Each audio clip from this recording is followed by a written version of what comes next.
Hello. Good morning बच्चों। हम लोग स्टार्ट करते हैं अपना एटॉमिक स्ट्रक्चर का अगला लेक्चर हम लोग स्टार्ट करते हैं। ध्यान देना, ये जो लेक्चर तुम देख रहे हो ये बंसल क्लासेस ओडिशा का ऑनलाइन प्लेटफॉर्म है। तो हम लोग अपना लेक्चर स्टार्ट करते हैं। लेक्चर में ऑलरेडी हम मैंने थोड़ा सा पढ़ाया था। मैंने क्या पढ़ाया था, तो मैं आइसोटोप्स पढ़ा दिया था, आइसोबार पढ़ा दिया था, आइसोटोन्स पढ़ा दिया था, आइसो इलेक्ट्रॉनिक्स पढ़ा दिया था। आइसोटोप्स में क्या होता है, जिसमें एटॉमिक नंबर सेम होता है और मास नंबर डिफरेंट होता है, उसको हम क्या बोलते हैं, आइसोटोप्स बोलते हैं। आइसोबार में क्या होता है, जिसमें मास नंबर सेम होता है, सॉरी, ए जिसमें एटॉमिक नंबर, सॉरी, जिसमें मास नंबर सेम होता है, एटॉमिक नंबर क्या होता है, डिफरेंट होता है, उसको हम क्या बोलते हैं, आइसोबार्स बोलते हैं। आइसोटोन्स मतलब नंबर ऑफ न्यूट्रॉन्स अगर सेम होगा तो आइसोटोन्स बोलेंगे। आइसो इलेक्ट्रॉनिक मतलब नंबर ऑफ इलेक्ट्रॉन्स के अंदर सेम हो जाएगा तो क्या बोलेंगे, आइसो इलेक्ट्रॉनिक। उससे मैंने एक क्वेश्चन नहीं कराया था पिछले क्लास में, जैसे which one of the following groups represent a collection of iso electronic species, collection of iso electronic species. जैसे एग्जांपल की बात करें तो इसमें N3 माइनस और F माइनस दिया है, N3 माइनस और F माइनस। N3 माइनस में सभी को पता है N, N में कितने इलेक्ट्रॉन्स होते हैं, सात। सात है तो कितने हो जाएंगे, 10 हो जाएंगे। सात तीन 10 हो जाएगा। F में कितने इलेक्ट्रॉन्स होते हैं, नॉर्मली 9 होता है, 9 एक 10 हो जाएगा। सोडियम में कितना होता है, 11, 11 कितना हो जाएगा, 10। मतलब ये क्या होगा, आइसो इलेक्ट्रॉनिक स्पेसिस हो जाएगा। तो ये आइसो इलेक्ट्रॉनिक हो गया, तो बाकी ए तो हमारा ऑप्शन हो गया। अब बी चेक कर लेते हैं। बेरिलियम एल्युमिनियम, बेरिलियम में कितने होंगे, 4 होंगे। और एल्युमिनियम प्लस 3 में कितने होंगे, एल्युमिनियम में 10 होता है, एल्युमिनियम में 13 होता है, 3 उड़ गया तो 10। तो ये नहीं होने वाला है। कैल्शियम की बात करेंगे, कैल्शियम में कितना होता है, एटॉमिक नंबर 20 होता है, तो कितना हो जाएगा, 18 हो जाएगा। और सीजियम में ध्यान देना, सीजियम में होता है 55, तो कितना हो जाएगा, 54। तो ये भी नहीं होने वाला है। सोडियम की बात करते हैं, सोडियम कितना होता है, 11, एक कम हो गया तो कितना हो जाएगा, 10। Ca+2, 20 साथ 2 उड़ गया तो कितना हो गया, 18। तो ये क्या होगा, ये भी ऑप्शन नहीं होगा। तो अगर सिंपल तुमसे पूछा जाए कि तुमसे क्वेश्चन आ सकता है कि कौन, ये दोनों कौन आइसोटोप्स को रिप्रेजेंट करता है, तो आइसोटोप्स के लिए तुम क्या करोगे, सिंपल बोलोगे कि एक बार चेक कर लोगे कि भैया एटॉमिक नंबर चेक कर लेते हैं। एटॉमिक नंबर क्या होना चाहिए, सेम होना चाहिए, और मास नंबर डिफरेंट है तो उसको क्या बोल दोगे, आइसोटोप्स। अगर ध्यान देना, मास नंबर सेम है और एटॉमिक नंबर डिफरेंट है, उसको क्या बोलते हो, आइसोबार्स बोल दोगे। तो दो टर्म जो सभी को समझ में आ रहा है। आइसोटोन्स की बात करते हैं तो आइसो मतलब क्या होता है, मैंने बताया था सेम होता है, टोन्स मतलब हम लोग क्या मानेंगे, न्यूट्रॉन्स। जिसमें नंबर ऑफ न्यूट्रॉन सेम हो जाए तो हम लोग क्या बोलेंगे, आइसोटोन्स। और नंबर ऑफ न्यूट्रॉन्स कैलकुलेट करने का मैंने तरीका बताया ही है, वो हमेशा क्या होता है, mass number minus atomic number. बाकी आइसो इलेक्ट्रॉनिक मतलब क्या होता है, नंबर ऑफ इलेक्ट्रॉन सेम हो जाए, और इलेक्ट्रॉन काउंट करने तो तुम्हें आता ही है। सिंपल, थोड़ा सा इलेक्ट्रॉन काउंट करते समय ध्यान रखना, एटॉमिक नंबर होता है एटम का। अगर एटम न्यूट्रल है तो जो एटॉमिक नंबर है वही क्या, नंबर ऑफ इलेक्ट्रॉन्स है। अगर कोई पॉजिटिव चार्ज है तो एक इलेक्ट्रॉन उड़ा दोगे, अगर कोई नेगेटिव चार्ज है एक, तो एक इलेक्ट्रॉन ऐड कर दोगे। तो पॉजिटिव चार्ज से हम इलेक्ट्रॉन उड़ाते हैं और नेगेटिव चार्ज से हम इलेक्ट्रॉन क्या करते हैं, ऐड करते हैं। तो यहाँ तक सभी को तो कोई दिक्कत नहीं है। अब हम बात करते हैं arrangement of atoms, arrangement of electrons in atom, arrangement of electrons in atom. इसके बारे में रदरफोर्ड ने थोड़ा सा बताया था। रदरफोर्ड ने, मैंने अपने एक्सपेरिमेंट में 11th वाले में जो नोट्स है उसमें मैंने बताया था, नॉर्मली रदरफोर्ड ने जो एटॉमिक मॉडल था उसको दो पार्ट में डिवाइड कर दिया था। एक हमारा न्यूक्लियर पार्ट था और हमारा क्या था, एक्स्ट्रा न्यूक्लियर पार्ट था। कहने का मतलब, ये मेरा न्यूक्लियर पार्ट है जिसमें क्या है, प्रोटॉन है और न्यूट्रॉन है। तो इसको उन्होंने क्या बोल दिया था, न्यूक्लियर पार्ट बोल दिया था। इसको उन्होंने क्या बोल दिया था, न्यूक्लियर पार्ट बोल दिया था।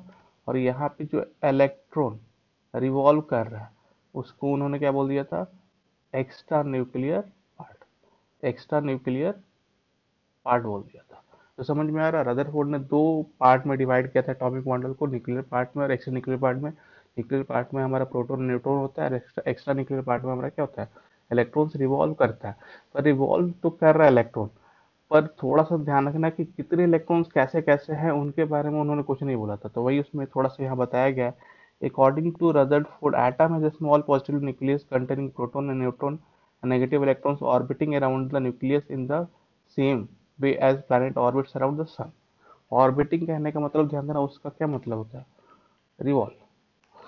तो कह रहे हैं कि रदरफोर्ड बोल रहा है कि एटम जो होता है उसके अंदर ध्यान देना क्या होता है, एक स्मॉल पॉजिटिव न्यूक्लियस होता है जिसके अंदर प्रोटॉन और न्यूट्रॉन होता है। और नेगेटिव इलेक्ट्रॉन्स होते हैं जो क्या करते हैं, न्यूक्लियस के अराउंड रिवॉल्व करते हैं, वैसे ही रिवॉल्व करते हैं जैसे क्या होता है, ध्यान देना, जैसे कोई प्लैनेट सन के अराउंड रिवॉल्व करता है, जैसे हमारा अर्थ है। अर्थ क्या, ध्यान देना, सन के अराउंड क्या करता है, रिवॉल्व करता रहता है। सन के अराउंड रिवॉल्व करता है तभी हमारा क्या होता है, सीजन चेंज होता है। तुमने देखा भी होगा कि जैसे अभी गर्मियों का मौसम चल रहा है, कुछ टाइम के बाद क्या आ जाएगा, बरसात का मौसम आ जाएगा, कुछ टाइम के बाद क्या हो जाएगा, ध्यान देना, ठंड का मौसम आ जाएगा, फिर बसंत पंचमी आ जाएगा, पता नहीं कौन कौन सा मौसम होता है। तो जो भी हमारा सीजन चेंज होता है, सीजन जो चेंज होता है, ध्यान देना, अर्थ जो है रोटेट भी करता है और रिवॉल्व भी करता है। रिवॉल्व जैसे, ध्यान देना, रिवॉल्व और रोटेट में क्या फर्क होता है, थोड़ा सा ध्यान रखना। जैसे ये है, ये मान लो ये मेरा सन है, इसको मैंने क्या मान लिया, ये मेरा सन है, न्यूक्लियस को सन मान लिया। और यहाँ पे क्या है, ये मेरा अर्थ है। तो अर्थ को तुम इलेक्ट्रॉन मान सकते हो और सन को तुम क्या मान सकते हो, न्यूक्लियस। तो जो अर्थ है यहाँ क्या कर रहा है, सन के अराउंड रिवॉल्व करता है और उसी एक्सिस पे क्या करता है, रोटेट करता है। जब रोटेट करता है, ध्यान देना, तो डेज एंड नाइट चेंज होता है। जब अपने एक्सिस पे रोटेट करेगा अर्थ, तो क्या करेगा, डेज और नाइट चेंज करेगा। जब अर्थ रिवॉल्व करेगा तो क्या होगा, सीजन चेंज होगा। तो ये थोड़ा सा इंपॉर्टेंट इंफॉर्मेशन है ज्योग्राफी पॉइंट ऑफ व्यू से, कि जब अर्थ रोटेट करता है उससे हमें डेज और नाइट मिलता है, डेज और नाइट होता है। और जब अर्थ रोटेट करता है उससे डेज और नाइट होता है। और जब अर्थ रिवॉल्व करेगा तो उससे हमें क्या मिलेगा, ध्यान देना, सीजन चेंज होगा। रदरफोर्ड मॉडल समझ में आ रहा। अब नेक्स्ट बात करते हैं Niels Bohr model. Niels Bohr model, Niels Bohr model model ध्यान देना, एक्चुअली यही भाई साहब थे जिन्होंने एक्चुअली इलेक्ट्रॉन्स के बारे में बताया था कि इलेक्ट्रॉन रिवॉल्व तो कर रहा है, और रिवॉल्व कैसे कर रहा है। मतलब फर्स्ट ऑर्बिट है, सेकंड ऑर्बिट है, थर्ड ऑर्बिट है। फर्स्ट ऑर्बिट में कितने इलेक्ट्रॉन्स होंगे, सेकंड ऑर्बिट में कितने इलेक्ट्रॉन्स होंगे, थर्ड ऑर्बिट में कितने इलेक्ट्रॉन्स होंगे। तो वही लिखा हुआ है, according to Bohr the electrons revolves around the nucleus in a shell. मतलब ध्यान देना, न्यूक्लियस के बाहर जो इलेक्ट्रॉन्स रिवॉल्व कर रहा है, रिवॉल्व तो करेगा पर वो सेल में रिवॉल्व करेगा। Each cell contains different number of electrons. These cells are designated by K, L, M, N, O, ऐसे चलता है। Each cell contains different number of electrons. हर सेल में ध्यान देना different number of electrons होता है, और इनका नाम क्या होता है, K, L, M, N, O, इस तरीके का होता है। जैसे तुम सिंपल सोच लो, जैसे एक मैं एक सेल बनाऊँ ऐसा, ये तो मेरा क्या हो गया, न्यूक्लियस हो गया। ये न्यूक्लियस हो गया तो ये मेरा फर्स्ट सेल है, ये मेरे क्या है, सेकेंड सेल है, ये मेरे क्या है, थर्ड सेल है। और मेरे पास जगह नहीं है, ध्यान देना, तो इस सेल को मैं क्या बोल दूंगा, के सेल बोल दूंगा। इस सेल को मैं क्या बोल दूंगा, एल सेल। और इस सेल को क्या बोल दूंगा, एम सेल। तो ये सब के एल एम समझ में आ रहा है, के आएगा, फिर एल आएगा, फिर एम आएगा, फिर एन आएगा, ओ आएगा। तो इस चीज को हम लोग बोलते हैं एनर्जी सेल्स बोलते हैं। अगर हमने ए बी सी डी में डिनोट कर दिया तो क्या बोल देंगे, एनर्जी सेल्स। और ध्यान देना, ये और कुछ नहीं है, N is equal to one ही तो है, यही तो फर्स्ट ऑर्बिट है। N is equal to one मतलब K shell, N is equal to two मतलब क्या होता है, एल सेल। और N is equal to three मतलब क्या होता है, एम सेल। तो जब तुम नंबर में रिप्रेजेंट कर देते हो तो क्या हो जाता है, उसको बोल देते हो ऑर्बिट बोल देते हो। तो थोड़ा सा इंपॉर्टेंट चीज है कि ऑर्बिट और सेल में क्या रिप्रेजेंट है। जब तुम अल्फाबेटिकली रिप्रेजेंट करते हो सेल को तो तुम उसको एनर्जी सेल बोलते हो। जब न्यूमेरिकली रिप्रेजेंट करते हो तो क्या बोलते हो, उसको ऑर्बिट बोलते हो। जैसे यहाँ पे मैंने बोला भी, तो थोड़ा ध्यान से देखना, पहले सेल को क्या बोलते हैं, के सेल बोलते हैं, दूसरे सेल को एल सेल बोलेंगे, तीसरे सेल को क्या बोलेंगे, एम सेल। के मतलब क्या होता है, एन इक्वल टू वन होता है, एल मतलब क्या होता है, एन इक्वल टू टू होता है, एम मतलब क्या होता है, एन इक्वल टू थ्री होता है। तो समझ में आ रहा है कि नॉर्मल इलेक्ट्रॉन रिवॉल्व तो करेगा, पर किस में रिवॉल्व करेगा, सेल में रिवॉल्व करेगा। और हर सेल ध्यान देना एक दूसरे से क्या है, डिफरेंट है। और हर सेल में ध्यान देना क्या होता है, डिफरेंट इलेक्ट्रॉन्स है। कहने का मतलब पहला सेल का नाम क्या है, के है, दूसरे सेल का नाम क्या है, एल है, तीसरे सेल का नाम क्या है, एम है। अगर हम K L M N ABCD use कर रहे हैं तो उसको हम एनर्जी सेल बोलेंगे। ध्यान देना, के सेल और कुछ नहीं, एन इक्वल टू वन है, एल सेल और कुछ नहीं, एन इक्वल टू टू है, और एम सेल और कुछ नहीं, N is equal to three है। तो अगर N is equal to one two three जब न्यूमेरिकली बात करते हैं तो क्या बोलते हैं उसको, फर्स्ट ऑर्बिट बोलते हो, सेकंड ऑर्बिट बोलते हो, और थर्ड ऑर्बिट बोलते हो। तो लिखा, the electrons in any shell, the electrons the electrons in any shell can be calculated by formula two N square. कहने का मतलब ध्यान, किसी भी सेल में कितने इलेक्ट्रॉन्स होंगे उसको हम लोग कैलकुलेट कर सकते हैं। हमारे पास एक फॉर्मूला है टू एन स्क्वायर। तो ध्यान देना, ये अभी तो फॉर्मूला है, जब तुम 11th में आओगे तो ये फॉर्मूला मैं प्रूव भी कर दूंगा, क्योंकि ऑर्बिट ऑर्बिटल 11th में क्या, 11th में ध्यान देना, 11th तक मैं इंतजार नहीं करूंगा। अगर बंसल क्लासेस में ही पढ़ोगे तो 9th में हो या 10th में और रहोगे, तभी मैं क्या करूंगा, ध्यान देना, क्वांटम नंबर तुम्हें पढ़ा दूंगा और पढ़ा के क्या कर दूंगा, एक्सप्लेन कर दूंगा कि किसी भी सेल में ध्यान देना इलेक्ट्रॉन्स कैसे काउंट करते हैं। अभी तो ध्यान देना मैं बोल रहा हूँ कि ये फॉर्मूला है 2n²। एग्जैक्टली मैं क्वांटम नंबर जब पढ़ाऊंगा तो एक्सप्लेन कर सकता हूँ कि 2n² कैसे आया। जैसे अब बात करते हैं फर्स्ट सेल की। फर्स्ट सेल को हम लोग क्या बोलते हैं, की सेल बोलते हैं। और की सेल है मतलब एन की वैल्यू कितनी हो जाएगी, 1। और एन की वैल्यू क्या करेंगे, 1 पुट करेंगे तो पहले सेल में मैक्सिमम कितने इलेक्ट्रॉन्स आएंगे, 2 इलेक्ट्रॉन। ये ध्यान रखना, ये जो अभी निकाल रहा है ये सब मैक्सिमम इलेक्ट्रॉन है। सेकंड सेल में एल की वैल्यू कितना होगा, 2 × 2 का स्क्वायर कितना होगा, 8 इलेक्ट्रॉन होगा। थर्ड सेल में क्या होगा, 2 × 3 का स्क्वायर कितना होगा, 18 इलेक्ट्रॉन। कहने का मतलब जो पहला की सेल है उसमें कितने इलेक्ट्रॉन्स होने वाले हैं, 2 होने वाले हैं। जो एल होगा उसमें कितना हो जाएगा, 8 हो जाएगा। और जो एम हो जाएगा कितना हो जाएगा, 18 हो जाएगा। तो ये है। अब ध्यान देना कितने इलेक्ट्रॉन्स हो गए, 8 × 2 = 10, 10 × 18 कितना, 28 है। और हमें पढ़ना कितना है, अगर मैं ध्यान देना 10th तक की बात करूँ, 10th तक तो तुम्हें कितना पढ़ना है, elements up to atomic number 20 तक ही पढ़ना है। मतलब मैक्सिमम इलेक्ट्रॉन तुम्हारे कितने आने हैं, 20 ही आने हैं। तो ये तो 28 हो गया। तो ऑब्वियस सी बात है इसके आगे हमें सेल के बारे में पढ़ने की जरूरत अभी फिलहाल नहीं है। ये समझ में आ रहा है। नेक्स्ट है, the when first cell is filled, the second cell starts to fill. The first cell can hold maximum up to 2 electrons, while second cell can hold maximum up to 8 electrons. After the filling of second cell, the third cell start filling. Shell का filling कैसा होता है कि ध्यान देना, first cell fill up होगा तभी क्या होगा, सेकंड सेल में इलेक्ट्रॉन्स जाएंगे।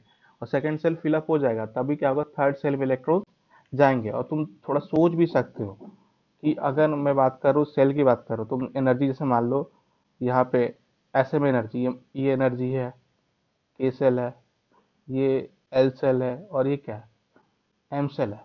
तो यहाँ पे 2 इलेक्ट्रॉन आ गया, यहाँ पे 2 इलेक्ट्रॉन आ गया है। तो ऑब्वियस बात, ये 2 इलेक्ट्रॉन फिलअप हो गया है, तभी क्या होगा, तीसरा इलेक्ट्रॉन यहाँ आएगा, चौथा इलेक्ट्रॉन यहाँ आएगा, पांचवा, छठा, ऐसे ध्यान दिखाने का है। ये कहने का मतलब ऐसे भी मत सोच, ऐसे दिखाने का है। मेरे कहने का मतलब कि सेल में ध्यान देना 2 इलेक्ट्रॉन्स फिलअप हो जाएंगे तभी हम कहाँ जाएंगे, एल सेल में। और एल सेल में मैक्सिमम कितना इलेक्ट्रॉन्स फिलअप करेंगे, 8। और जब 8 फिलअप होगा तभी कहाँ जाएंगे, ध्यान देना, एम सेल में। और एम सेल में कितने फिलअप करेंगे, 18 फिलअप करेंगे। तो इंपॉर्टेंट पॉइंट है यही कि जब तक पहला सेल फिलअप ना हो, ध्यान देना दूसरे सेल में मत जाओ, जब तक दूसरा सेल फिलअप ना हो तीसरे सेल में मत जाओ। तो ये सभी को समझ में आ रहा। बाकी इसमें ध्यान देना, इसमें अभी चीज लिखा नहीं कि एक्चुअली उसने सेल के बारे में इंफॉर्मेशन दिया नहीं है, डायरेक्टली वो वैलेंसी पे पहुंच गया। यहाँ पे सॉरी, एक पेज उल्टा हो गया, ये एक पेज ध्यान देना ये उल्टा हो गया। हम यहाँ पे आते हैं अगले पेज में, क्योंकि ऐसा हो ही नहीं सकता कि मैं दिया ना हो। लेकिन समझ में आ रहा, this shell can also hold up maximum of eight 8 electron. किसके बारे में इंफॉर्मेशन दिया, थोड़ा सा रुक जाओ। After filling the second shell, the third shell start filling. Third second shell की बात कर रहा है, तो समझ में आ रहा है वही कहानी है कि पहले सेल में हम लोग कितना ऐड करेंगे, 2 ऐड करेंगे, दूसरे सेल में 8 ऐड करेंगे, तीसरे सेल में 18 ऐड करेंगे। और ध्यान दे रहे, ये जो फिल अप करते हैं इसी को हम लोग क्या बोलते हैं, इलेक्ट्रॉनिक कन्फिग्रेशन ऑफ एलिमेंट। लिखा इलेक्ट्रॉनिक कन्फिग्रेशन ऑफ एलिमेंट क्या है, the arrangement in which electrons arrange themselves in various orbit is called electronic configuration. Obvious सी बात, जितने भी वेरियस ऑर्बिट्स हैं उनमें इलेक्ट्रॉन्स जो फिलअप करोगे उसी को क्या बोलेंगे हम लोग, इलेक्ट्रॉनिक कन्फिग्रेशन। जैसे हाइड्रोजन हमें पता है कितना होता है, 1 होता है, तो हमने 1 फिलअप कर दिया, क्योंकि पहले सेल में तो मैक्सिमम कितने जा सकते हैं, 2 जा सकते हैं। हीलियम हमने क्या किया, 2 कर दिया। अब लिथियम की बात आती है, लिथियम की बात आती है तो ध्यान देना फर्स्ट सेल में तो 2 ही डालोगे। ये जो ये लिखने का तरीका है, पहले 2 फिलअप कर दो, फिर 8 फिलअप कर दो, फिर 18। तो ये लिखने का तरीका है। तो ये समझ में आ रहा है। तो हाइड्रोजन में एक ही था तो मैंने क्या किया, केवल हाइड्रोजन का 1 लिख के छोड़ दिया। हीलियम में 2 था तो मैंने क्या किया, 2 लिख के छोड़ दिया। अब लिथियम की बात करते हैं तो लिथियम में कितना है, 3 है। और हमें पता है फर्स्ट सेल में कितना इलेक्ट्रॉन जाने वाला है, 2 ही जाने वाला है। तो 2 और 1 लिख दिया। बेरिलियम का क्या लिख सकते हैं, 2 और 2। अब ध्यान देना सेकंड सेल में हमें पता है 8 तक जा सकते हैं, तो बोरोन क्या लिख सकते हैं, 2 3। कार्बन क्या लिख सकते हैं, 2 4। नाइट्रोजन क्या लिख सकते हैं, 2 5। ऑक्सीजन क्या लिख सकते हैं, 2 6। फ्लोरीन क्या क्या लिख सकते हैं, 2 7। और नियोन का क्या लिख सकते हैं, 2 8। तो नियोन तक समझ में आ रहा है 2 8। अब हमें पता है कि सेकंड सेल भी 8 पहुंच गया, मतलब 8 इलेक्ट्रॉन मैक्सिमम जा सकता है। अब कहाँ जाएगा, ध्यान देना, सारा कहाँ जाएगा, थर्ड सेल में। तो sodium 281, magnesium 282, aluminium 283, silicon 284, phosphorus 285, sulphur 286, chlorine 287, argon कितना होगा 288। अब थोड़ा सा इंपॉर्टेंट है जो पोटेशियम है, पोटेशियम में क्या होता है 28881, सॉरी सॉरी सॉरी सॉरी गड़बड़ हो गया। पोटेशियम का ध्यान देना कितना होगा 2881 होगा। और कैल्शियम का क्या होगा, ध्यान देना 2882। अब इसमें थोड़ा सा डाउट आ सकता है कि तुम बोल सकते हो सेकंड सेल तो समझ में आ गया सर, मैक्सिमम 2 इलेक्ट्रॉन है। सॉरी, फर्स्ट सेल तो समझ में आ गया, मैक्सिमम 2 इलेक्ट्रॉन है। सेकंड सेल भी समझ में आ गया, मैक्सिमम 2 इलेक्ट्रॉन है, तो यहाँ समझ में आ गया। ये भी फर्स्ट सेल 2 समझ में आ गया, सेकंड सेल 2 समझ में आ गया। तुम कहोगे सर थर्ड सेल में तो 18 जा सकता था, तो यहाँ पे 9 क्यों नहीं हुआ। यहाँ भी थर्ड सेल में तो 18 जा सकता था, तो 9 क्यों नहीं हुआ। 2 8 8 की बात एक क्यों की है, तो उसका रीजन ध्यान देना, बहुत लोग बोल देते हैं कि एक्सेप्शन है। बहुत लोग क्या बोलते हैं, ध्यान देना, एक्सेप्शन है। एक्सेप्शन मैं नहीं बोलूंगा, ध्यान देना, ये एक्सेप्शन अभी फिलहाल है तुम्हारे लिए, पर ये एक्सेप्शन नहीं है मैं कहूंगा। एक्चुअल में जो इलेक्ट्रॉनिक कन्फिग्रेशन लिखे हो ये पूरा का पूरा गलत है। इलेक्ट्रॉनिक जो कन्फिग्रेशन तुम लिख रहे हो, इलेक्ट्रॉनिक कन्फिग्रेशन कभी सेल वाइज लिखा ही नहीं जाता। इलेक्ट्रॉनिक कन्फिग्रेशन ध्यान रखना, कभी सेल वाइज लिखा ही नहीं जाता, वो सब सेल वाइज लिखा जाता है। मतलब in terms of S, P, D और एफ लिखा जाता है। इलेक्ट्रॉनिक कन्फिग्रेशन जो लिखा जाता है in terms of subshell wise लिखा जाता है, S P D F. S represent करता है एस सबसेल को, पी रिप्रेजेंट करता है पी सबसेल को, डी रिप्रेजेंट करता है डी सबसेल को, एफ रिप्रेजेंट करता है एफ सबसेल को। तो समझ में आ रहा है। पर अभी हम लोग क्या है, ध्यान देना, अप टू 20 तक पढ़ेंगे। 20 तक हम लोग ऐसे ही पढ़ेंगे। क्यों पढ़ेंगे, ध्यान देना, क्योंकि आर्गन तक तो ये सही है ना, आर्गन तक तो क्या है, सही है। और पोटेशियम है और कैल्शियम है, उसके लिए थोड़ा सा अजीब सा है, तो हम क्या करेंगे, उसको रट लेंगे, तो काम चलेगा। पर ध्यान रखना ये अप टू 18 तक ही वैलिड है इस टाइप का कन्फिग्रेशन। ये बोल सकता हूँ कि ये पूरा का पूरा कन्फिग्रेशन ही क्या है, गलत है। जो अप टू एटॉमिक तक वैलिड हो रहा है उसके बाद वैलिड नहीं होगा। पर एक्चुअल जो इलेक्ट्रॉनिक कन्फिग्रेशन पढ़ा जाता है वो कौन सा होता है, अकॉर्डिंग टू सेल वाइज नहीं होता है, अकॉर्डिंग टू क्या होता है, सब सेल वाइज होता है।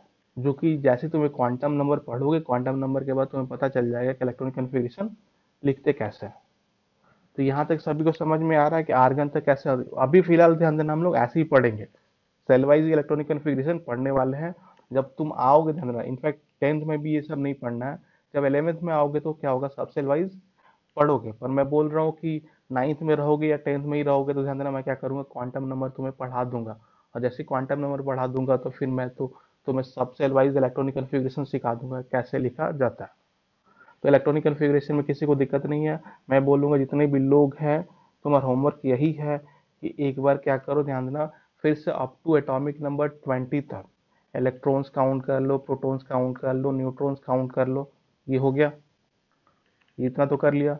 फिर उसका इलेक्ट्रॉनिक कन्फिग्रेशन भी लिख लो, इलेक्ट्रॉनिक कन्फिग्रेशन लिखना सीख स्टार्ट कर दो, ताकि रैंडमली आए तो कैसे लिख सकते हैं। बस रैंडमली आए तो लिखने की कोई दिक्कत नहीं। जैसे मेरे से पूछा जाता है फॉस्फोरस, तुम सिंपल पूछो कि फॉस्फोरस का सारा एटॉमिक इलेक्ट्रॉनिक कन्फिग्रेशन लिखे, तो मैं क्या करूँगा, फॉस्फोरस का एटॉमिक नंबर कितना होता है 15, तो मुझे पता है 15 इलेक्ट्रॉन है। तो मैं क्या करूँगा, पहले में 2 भर दिया, क्योंकि 2 ही भर सकता था।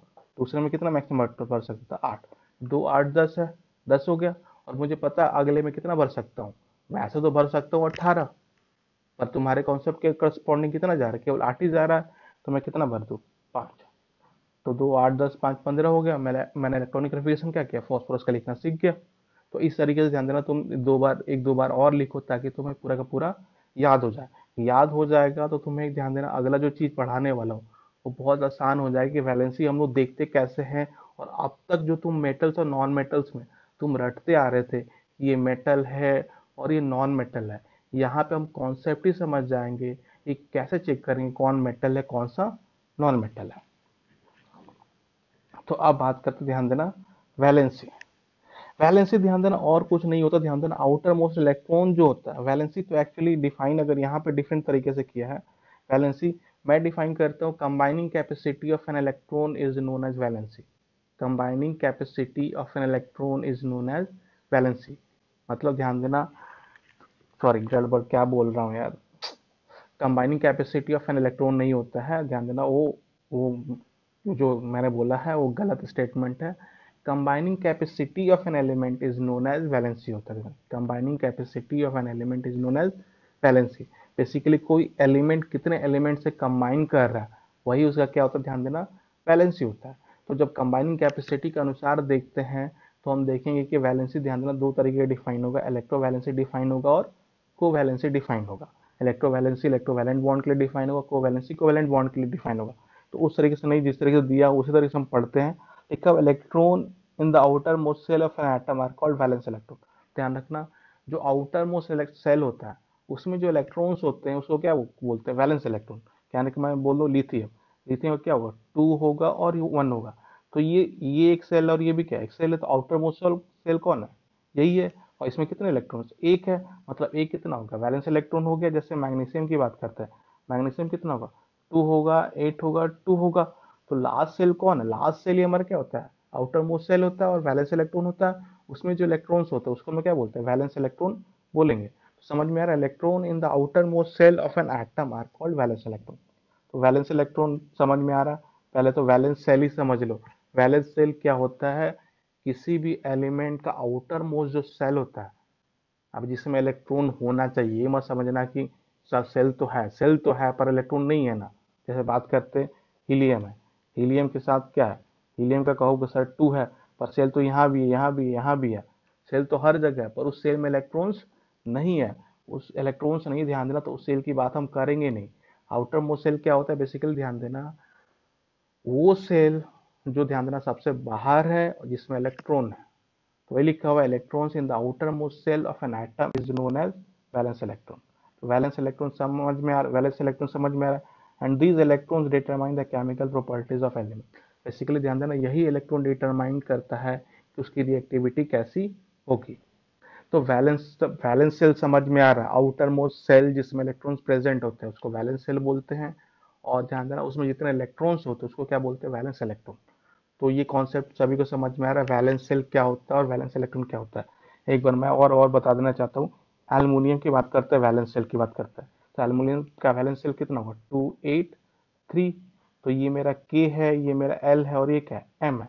तो वैलेंस सेल मेरा कौन सा है, एम है। और इस वैलेंस सेल में इलेक्ट्रॉन्स कितने हैं, 3 है, मतलब ये क्या है मेरे लिए, वैलेंस इलेक्ट्रॉन है। तो समझ में आ रहा है, एल्युमिनियम का वैलेंस सेल एम है और उसमें जितने इलेक्ट्रॉन्स होते हैं उसी को हम लोग क्या बोलते हैं, वैलेंस इलेक्ट्रॉन। और यही इलेक्ट्रॉन डिटरमाइन करते हैं, ध्यान देना, कि एल्युमिनियम की केमिकल प्रॉपर्टीज कैसी होगी। तो वही लिखा, electrons in the outermost shell of an atom are called valence electron and this electron determine the chemical properties of the element. Next है, the number of electrons which atom can gain lose and share is called its valency.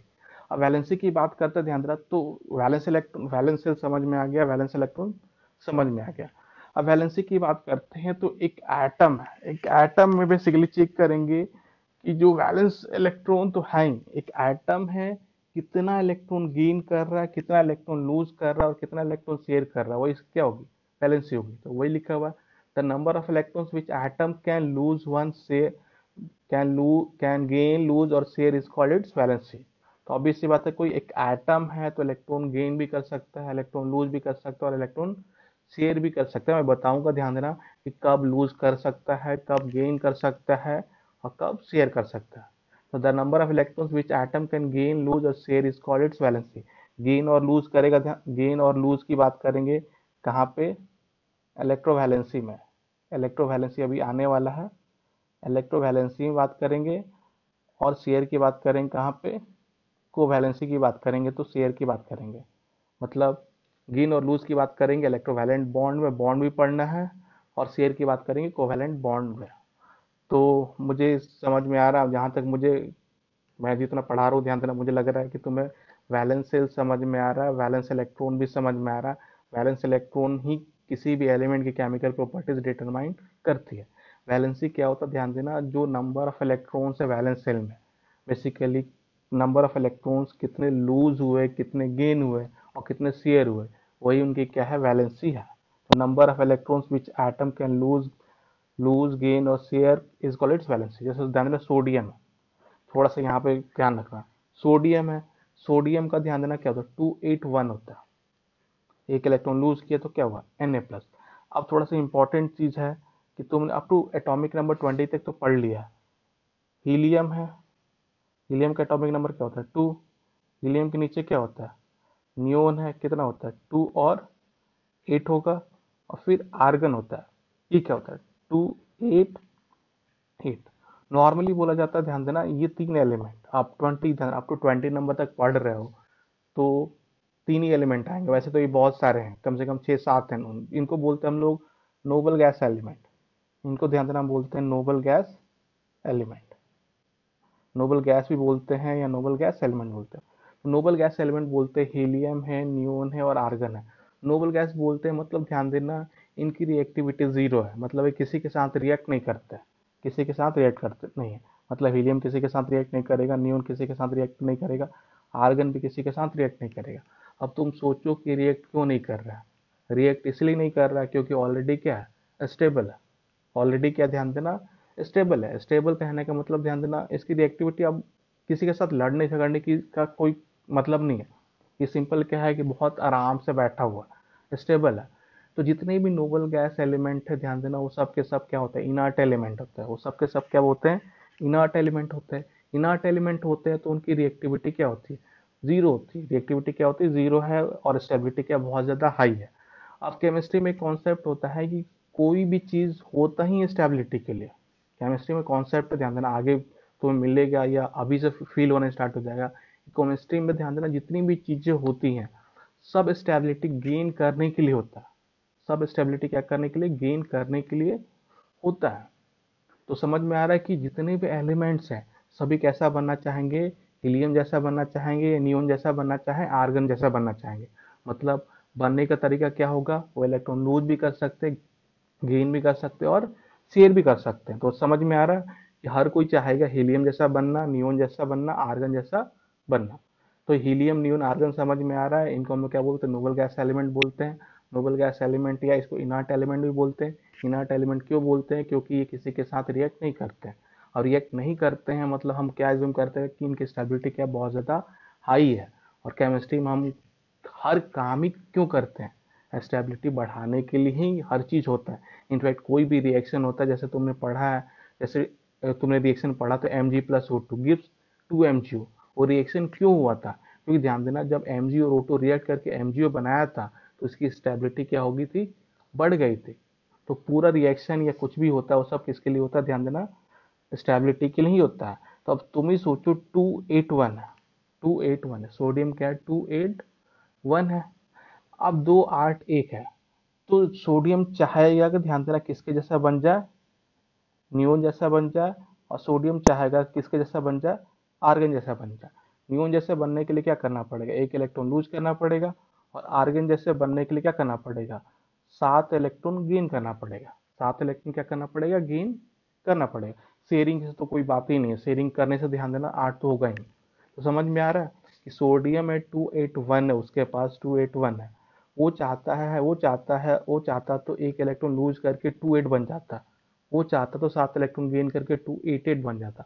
अब तुम ही बोलो कि सबसे आसान कौन है, सबसे आसान क्या, सिंपल, वो एक इलेक्ट्रॉन क्या करे, लूज कर दे। इसलिए उसने क्या किया, एक इलेक्ट्रॉन लूज किया, तो एक इलेक्ट्रॉन लूज किया तो क्या बना, Na+, जिसका कन्फिग्रेशन क्या था, 2 8। और ये किसके जैसा हो गया, सिंपल, नियोन जैसा हो गया।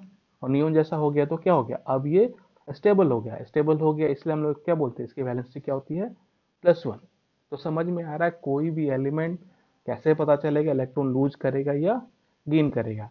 क्योंकि ध्यान देना, लूज गेन पूरा शेयर किस पे डिपेंड करता है, कि वो कैसे नियोन जैसा इलेक्ट्रॉनिक कन्फिग्रेशन उसका हो जाए ताकि उसकी स्टेबिलिटी बढ़ जाए। तो सोडियम को समझ में आ रहा है। सेम मैग्नीशियम में कॉन्सेप्ट करते हैं, 282।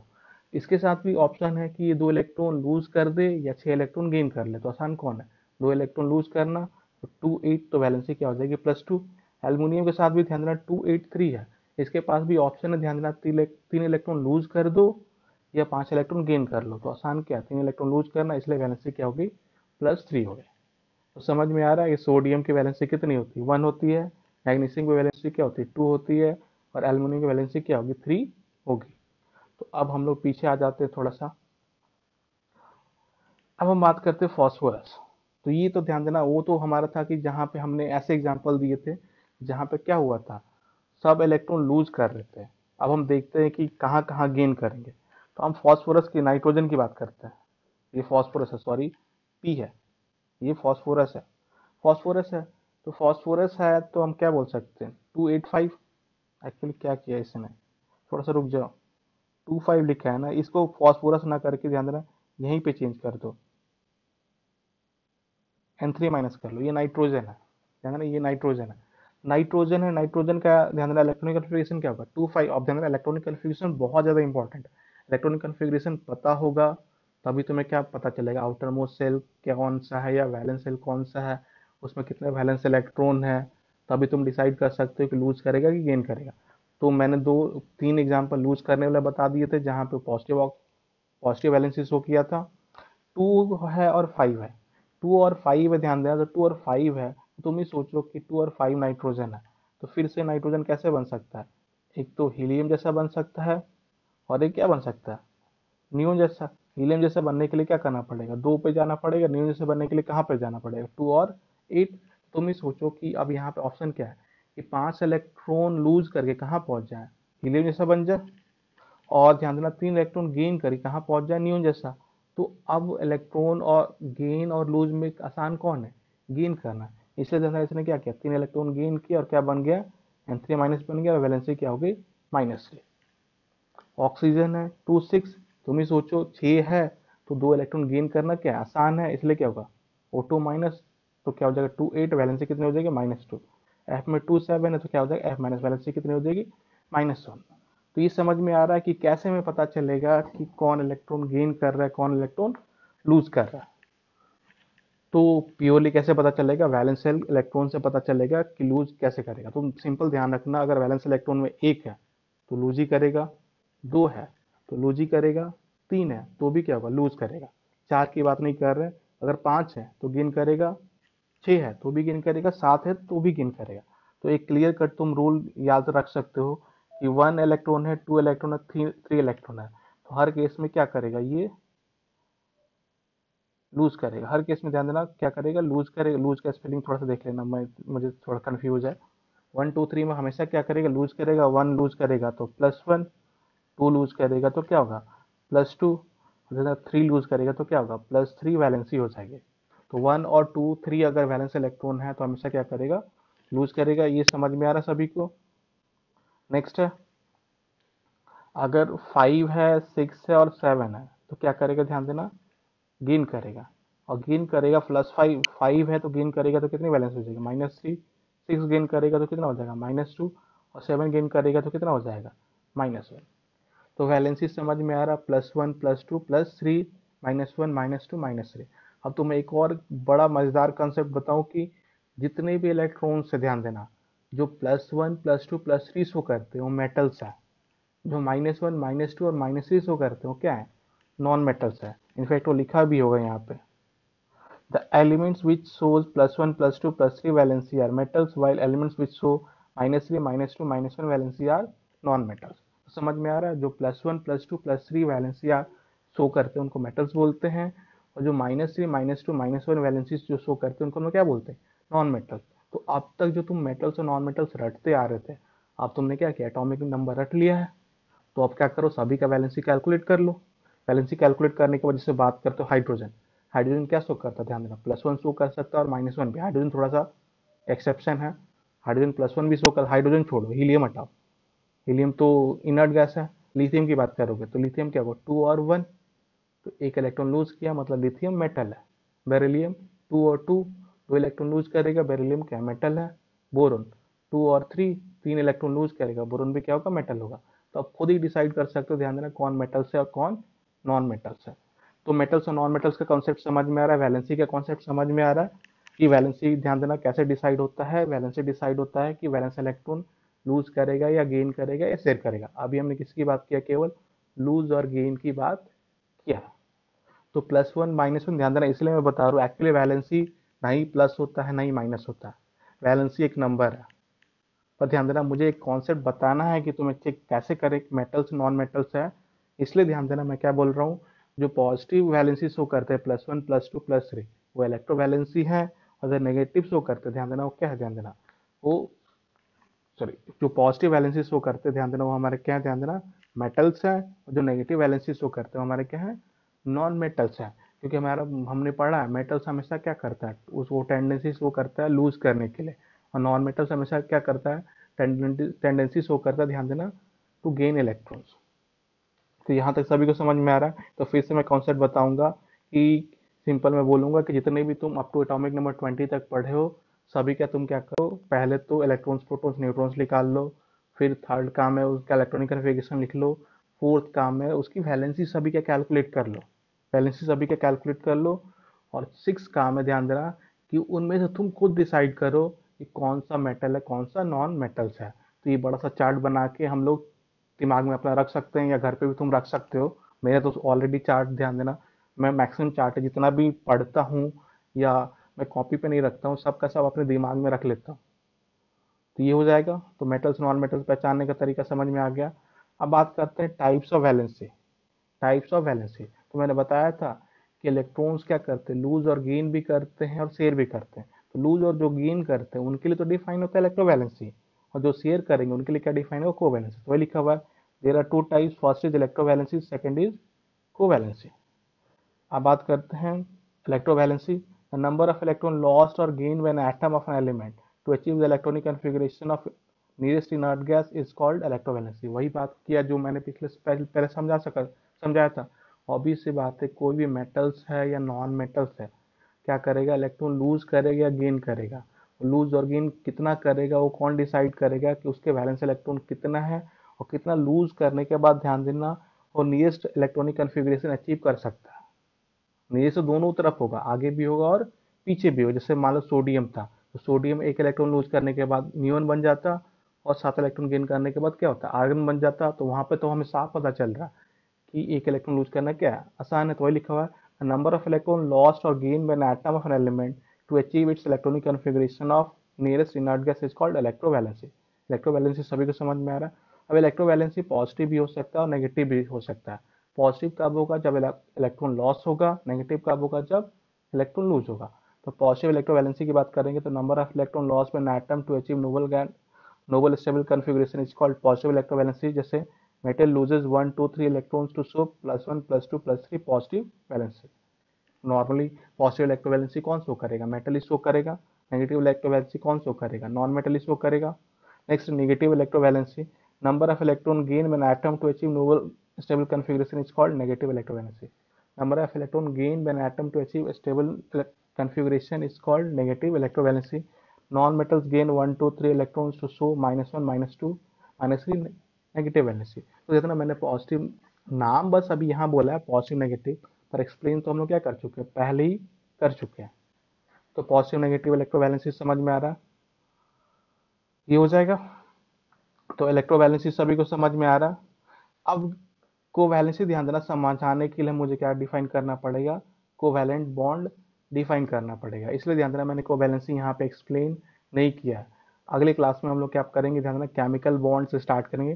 केमिकल बॉन्ड में इलेक्ट्रोवैलेंट बॉन्ड क्या होता है, क्या क्या इलेक्ट्रोवैलेंट बॉन्ड क्या होता है, कोवैलेंट बॉन्ड क्या होता है। जब हम लोग कोवैलेंट बॉन्ड पढ़ लेंगे तभी क्या करेंगे, हम लोग कोवैलेंसी डिफाइन करेंगे। तो आज हम लोग इतना ही रहने देते हैं, अगले क्लास में मिलते हैं। चलो ठीक है, बाय।